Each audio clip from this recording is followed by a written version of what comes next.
So it's a bit of a Frankenstein 135i engine.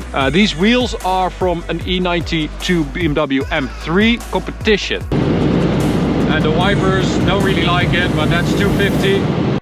What's up, ladies and gentlemen, and welcome to this POV review by AutoTopNL. My name is Max, and today we've got an old friend here. This is a 2011 BMW 1M Coupe, and we have driven this car a few times before, but we never recorded any Autobahn stuff. We didn't do any measurements, and it has been over 4 years, so we thought we'd drive one again because it is one of the coolest M cars, maybe the best M car ever built.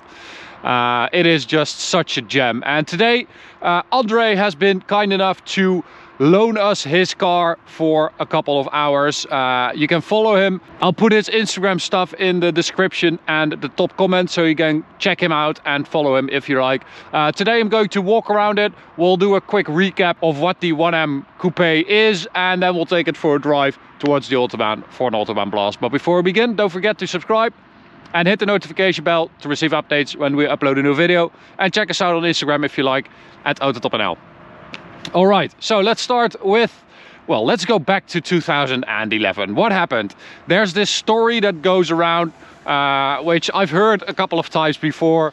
Oh yeah, the mechanics wanted to do something in the weekends and then they decided to build this car. No, that's not what happened. Come on.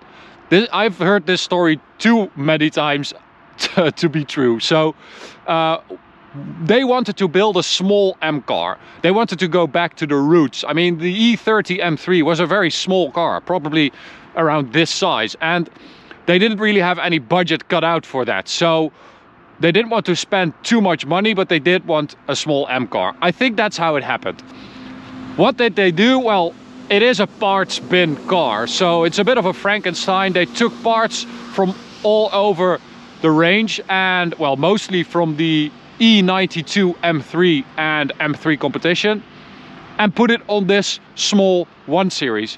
And it is one of the best decisions they ever made, if you ask me. We have a front bumper that resembles the one on the M3 as well. The front is super aggressive, but my favorite part, everyone's favorite part, of course, the wide body. That is because this front and rear axle was taken from the E92 M3, and it doesn't fit. The 1 series body doesn't fit otherwise. They need to build this crazy wide body, and that's just the charm of this car, is that it's so short, wide, fat, square. It just makes it so special, and it also looks like the body has shrunken around the parts they installed, and I just love that look. These wheels are from an E92 BMW M3 competition. So this is a special wheel. The brakes are M3 as well. We've got a mechanical limited slip diff at the rear from an M3 as well. Wide body, very, very nice. And it gives this little car such a good stance. And well, it's hard for me to determine where I need to sit for you guys to see the wide body. Maybe it's a little bit further, but the rear of this car is just so freaking cool. Andre did do one thing right.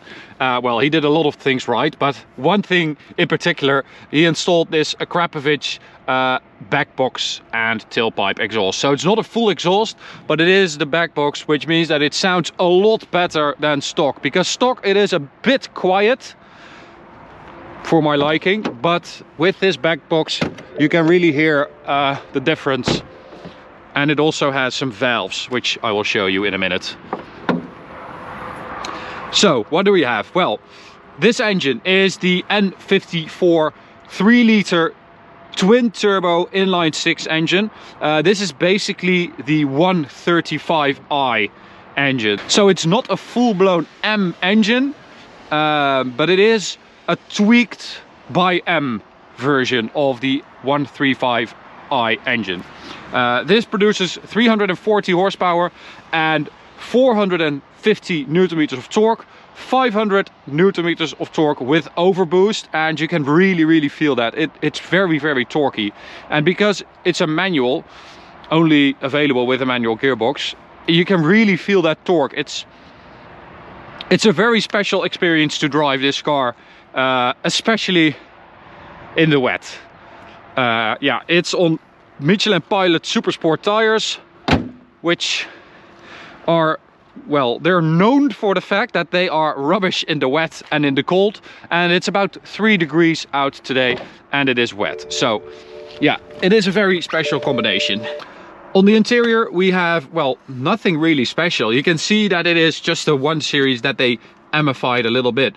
We've got an M steering wheel, of course, with the stitching. We've got different dials, which are really nice. I think that grey with that red and yellow, really like those dials. And we've got a little bit of Alcantara with orange stitching on the dash, on top of the dials as well, on the instrument cluster, on the doors, and we've got orange stitching on the seats as well, and we've got Alcantara on the gear lever. So it's a couple of touches, but it does make a difference.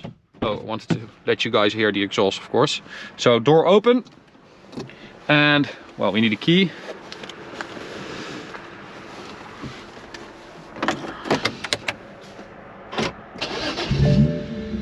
So this is valves closed.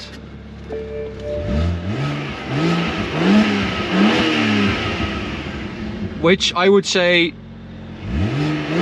is pretty much the same as stock, maybe a little bit louder already. But we've got a little button right there. You can see the Krapovich logo. You press this button and you can hear the change. You can see that it turns red as well. And now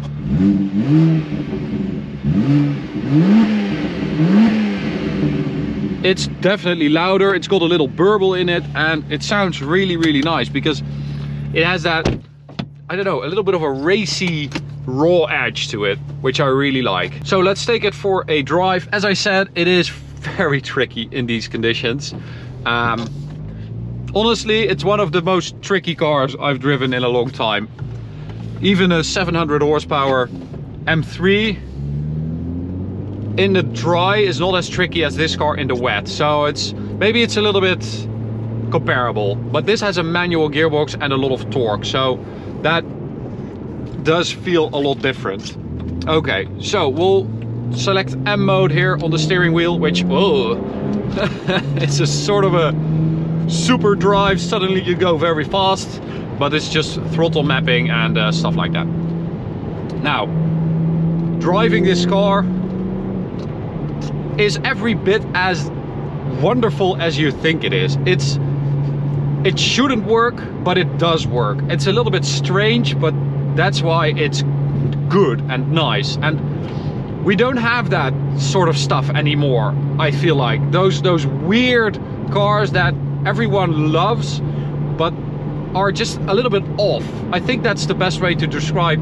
I think that's the best way to describe this car. It's a little bit off in every way, and that makes it so good. Because you can't say it's beautiful, but it looks really good. Now, BMW in 2011, they decided to build 2,700 of these 1Ms. But they were so popular that they ended up building over 6,300. So that's a big difference, and that really gives you an idea of how popular these cars were. White was the most popular color, then orange, then black. Those were the 3 colors you could go for. So this is the least popular color, but I think, you know, it looks really good in this color. I think black or orange is the way to go. Okay, so we've got a little tunnel here.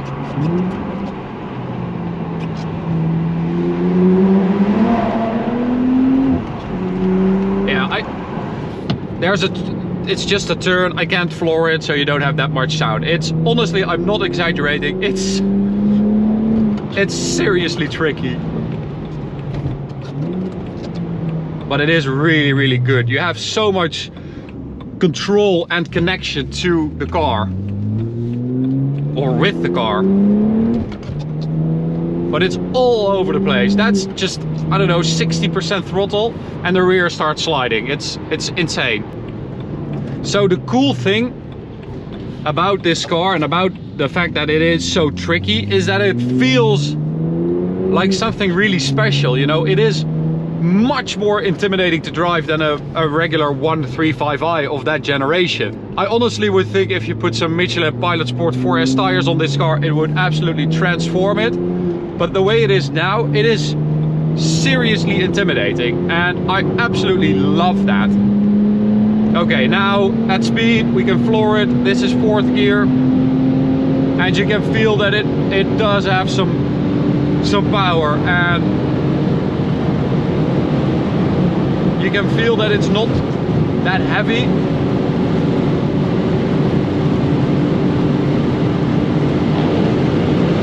And the wipers don't really like it, but that's 250. That's seriously quick. It's a quick car, and it just feels so connected. You have hydraulic power steering, of course, so this is before the all-electric stuff, and it just gives you so much feedback. You feel the road through your seat and the front wheels through your steering wheel. It is a really good car, and that's why I said it might be one of the best M cars ever built, because it really combines the old with the new. You have the new drivetrain. This is the first full-blown M car that was turbocharged. Well, that's a milestone on itself, but just the way it combines that old school feel with the new school technology and engine is just really spot on.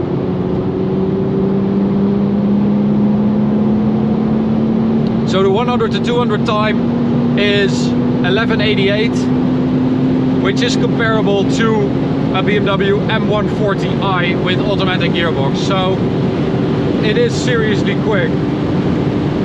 And this is a 1-gear pull, 5th gear. That's seriously impressive. But I don't really want to take it any further than that because of those tires. But man,